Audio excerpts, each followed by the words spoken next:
ਮਾਛੂ ਨਾਲ ਤੇ ਡੋਗਰ ਨਾਲ ਗੱਲਾਂ ਕਰਾਂ ਕਿ ਤੁਸੀਂ ਮੱਝੀ ਦੀਆਂ ਇਤਨੀਆਂ ਗੱਲਾਂ ਕਰਦੇ ਹੋ ਤੇ ਮੇਰੇ ਨਾਲ ਮੁਨਾਫਕਤ ਕਿਉਂ ਕੀਤੀ ਹੈ।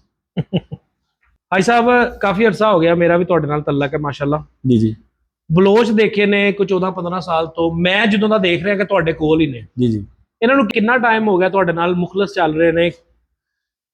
ਵੇਖੋ ਜੀ, ਜਿਹੜੇ ਬਲੋਚ ਨੇ ਨਾ ਜੀ, ਅਸੀਂ ਵੀਡੀਓ ਵਿੱਚ ਨਾ ਕਦੀ ਸਮਾਂ ਤੇ ਕੁਰਾਨ ਚੁੱਕੇ ਨੇ ਕਿ ਇਹ ਸਾਡੇ ਭਰਾ ਨੇ, ਤੇ ਨਾ ਹੀ ਸਮਾਂ ਕੁਰਾਨ ਚੁੱਕਣੇ ਨਾਲੇ ਗੱਲਾਂ ਬਣਦੀਆਂ ਨੇ। ਬਿਲਕੁਲ।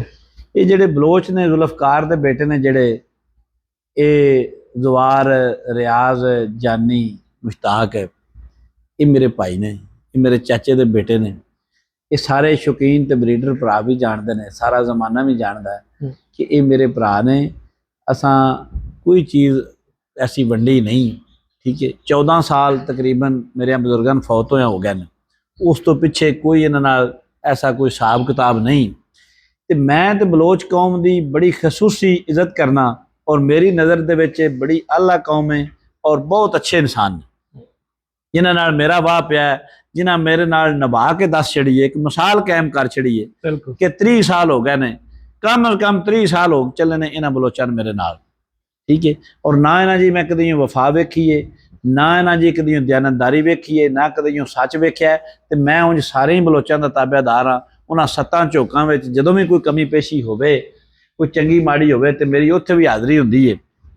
ਵੇਖੋ ਬਾਬਾ ਸ਼ੇਰਾ ਬਲੋਚ ਹੈ, ਨੂਰਾ ਬਲੋਚ ਹੈ, ਅੱਲਾ ਦਿੱਤਾ ਉਰਫ ਸ਼ੱਦੀ ਬਲੋਚ, ਇਹਨਾਂ ਬੜਾ ਸ਼ੌਕ ਮੱਝੀ ਦਾ ਕੀਤਾ ਹੈ, ਬੜਾ ਪੁਰਾਣੇ ਸ਼ੌਕੀਨ ਲੱਗੇ ਹੁੰਦੇ ਨੇ, ਸਾਡੀ ਹੋਸ਼ ਤੋਂ ਪਹਿਲੋਂ ਦੀਆਂ ਮੱਝੀ ਚੋਂਦੇ ਹੁੰਦੇ ਨੇ, ਠੀਕ ਹੈ। ਅੱਛੂ ਦੇ ਬੜੇ ਇਹਨਾਂ ਨਾਲ ਵੀ ਮੁਕਾਬਲੇ ਰਹੇ ਨੇ। ਤੇ ਅੱਛੂ ਜਿਹੜਾ ਨਾ ਜੀ, ਅੱਛੂ ਹੁਣ ਕੋਈ ਆ ਵੀਡੀਓ ਰੋਜ਼ ਉਹਦੀਆਂ ਤੁਸੀਂ ਵੇਖਦੇ ਹੋ ਚਪੜਾ ਮਾਰਦਾ ਫਿਰਦਾ, ਔਰ ਬਲੋਚਾਂ ਕਦੀ ਵੀ ਮੇਰੀ ਜ਼ਬਾਨ ਮਾੜਾ ਆਖਣ ਤੋਂ ਥਥਿਆ ਜਾਂਦੀ ਹੈ। ਕੀ ਖਿਆਲ ਜੀ? ਬਿਲਕੁਲ। ਹੁਣ ਇੱਕ ਮੱਛੀ ਤਲਾਕ ਗੰਦਾ ਸਾਰਾ ਕਰ ਛੱਡਦੀ ਹੈ, ਠੀਕ ਹੈ। ਬਾਕੀ ਬਲੋਚਾਂ ਦੀ ਵਫਾ 'ਚ ਕੋਈ ਸ਼ੱਕ ਨਹੀਂ, ਠੀਕ ਹੋ ਗਿਆ।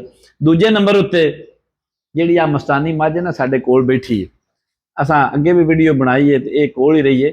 ਇਹਦਾ ਬੜਾ ਦਿਲ ਕਰਦਾ, ਇਹਦੇ ਕੋਲ ਬੋਲਿਆ ਨਹੀਂ ਜਾ ਸਕਦਾ, ਇਹਦਾ ਬੜਾ ਦਿਲ ਕਰਦਾ ਵਾ ਮੈਂ ਕਦੀ ਬੋਲ ਸਕਾਂ ਨਾ, ਤੇ ਬੋਲ ਕੇ ਤੇ ਮਾਛੂ ਨਾਲ ਤੇ ਡੋਗਰ ਨਾਲ ਗੱਲਾਂ ਕਰਾਂ ਕਿ ਤੁਸੀਂ ਮੱਝੀ ਦੀਆਂ ਇਤਨੀਆਂ ਗੱਲਾਂ ਕਰਦੇ ਹੋ ਤੇ ਮੇਰੇ ਨਾਲ ਮੁਨਾਫਕਤ ਕਿਉਂ ਕੀਤੀ ਹੈ।